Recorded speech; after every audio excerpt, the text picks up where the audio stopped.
Baiklah teman-teman, pertama-tama kita akan masuk pada bagian identitas perusahaan. Nama perusahaan saya di sini yaitu Uderio, beralamat di Jalan Diponegoro nomor 12 Jakarta. Nomor telepon 061 120 920 06. Alamat emailnya tendorio@gmail.com. Barang yang dijual yaitu smartwatch. Metode yang digunakan adalah metode cadangan. Perusahaan membeli barang secara kredit lalu menjualnya kembali secara kredit ataupun tunai. Baiklah, kedua kita masuk pada bagian kebijakan perusahaan. Yang pertama bagian general atau umum. Laporan keuangan disajikan sesuai dengan standar akuntansi keuangan tanpa akuntabilitas publik. Sistem yang digunakan adalah accrual basis, menggunakan jurnal khusus dan jurnal umum untuk mencatat transaksi-transaksi menggunakan mata uang rupiah. Yang kedua, masuk pada bagian pembelian atau purchase. Setiap pembelian dikenakan pajak pertambahan nilai atau PPN sebesar 11% dari harga pembelian. Retur pembelian yang dilakukan mengurangi utang dan PPN. Termin yang diberlakukan yaitu 2/10, N/30. 2% mendapatkan diskon apabila pembayaran dilakukan dalam 10 hari setelah melakukan pembelian atau setelah tanggal transaksi. Dan batas pembayaran yaitu 30 hari. Setiap pembelian diberlakukan FOB shipping point atau beban angkut ditanggung oleh pembeli. Yang ketiga, pembayaran. Untuk pembayaran yang bernilai maksimal 2 juta menggunakan akun petty cash atau kas kecil dan dicatat dalam jurnal kas kecil dengan metode fluktuasi. Pengisian dana kas kecil dilakukan apabila diperlukan. Sedangkan untuk pembayaran yang lebih dari 2 juta akan dilakukan cek atau langsung menggunakan cash in bank. Setiap penjualan yang dilakukan dikenai pajak pertambahan nilai 11%. Retur penjualan mengurangi piutang dan pajak pertambahan nilai. Tidak dikenakan denda keterlambatan. Yang kelima, penerimaan kas. Kas disetorkan setiap hari ke bank. Dana perusahaan disimpan dalam rekening perusahaan. Yang keenam, merchandise inventory atau persediaan dan aset tetap. Pencatatan menggunakan sistem perpetual. Metode persediaan yang digunakan adalah metode average atau rata-rata. Pencatatan penyesuaian dilakukan setiap akhir bulan. Yang ketiga, kita masuk pada bagian balance atau saldo awal. Saldo awal ini merupakan saldo-saldo dari akun-akun yang ada di perusahaan untuk memulai operasional pada periode akuntansi bulan ini. Sekarang kita masuk pada bagian daftar saldo awal piutang. Daftar saldo awal piutang merupakan kumpulan-kumpulan dari saldo-saldo piutang pelanggan-pelanggan kita pada periode sebelumnya. Daftar saldo utang pun begitu. Ini merupakan daftar saldo utang-utang perusahaan pada periode sebelumnya serta nama dari suppliernya.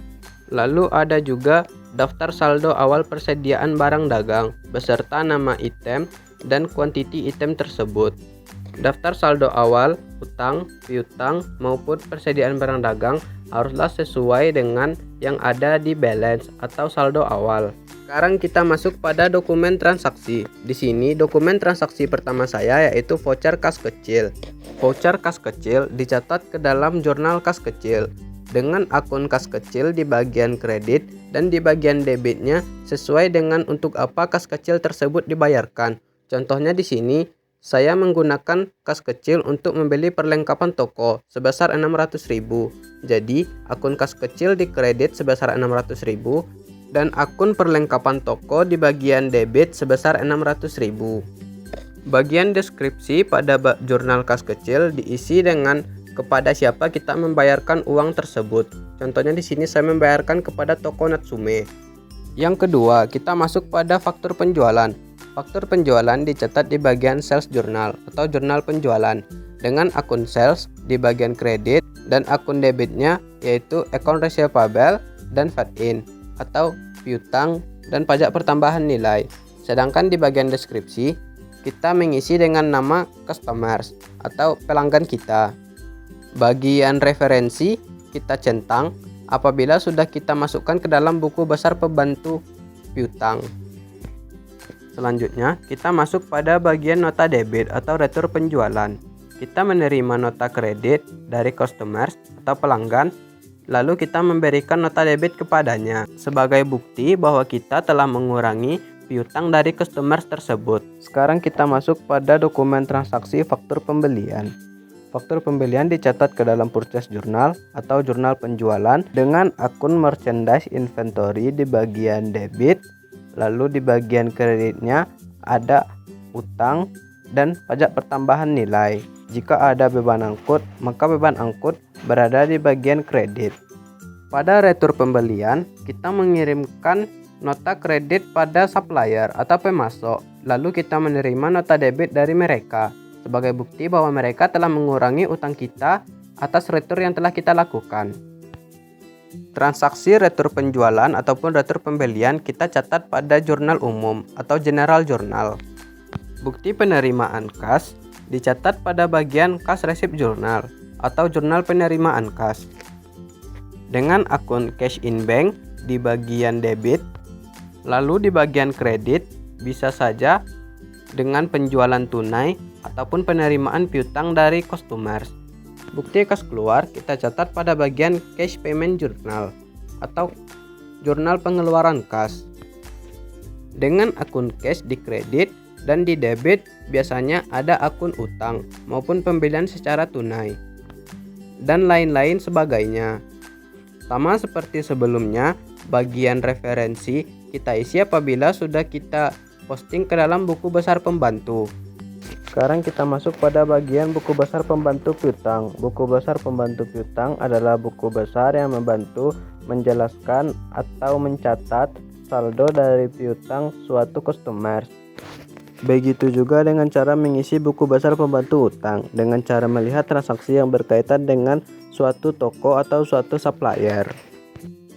Sekarang kita masuk pada bagian kartu persediaan. Cara mengisi kartu persediaan yaitu apabila ada penjualan, pembelian, retur penjualan, retur pembelian. Diisi sesuai dengan barang yang masuk ataupun barang yang keluar dengan jumlah harga dan total yang tertera pada dokumen transaksi. Sekarang kita akan masuk kepada bagian buku besar. Cara mengisi buku besar yaitu di bagian deskripsi kita mencatat dari mana kita ambil saldo akun tersebut.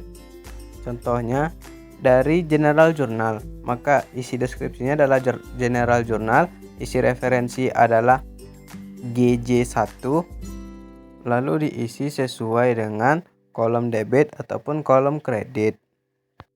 Baiklah, sampai di sini dulu pembahasan saya kali ini. Lanjutannya akan saya bahas di video selanjutnya. Terima kasih.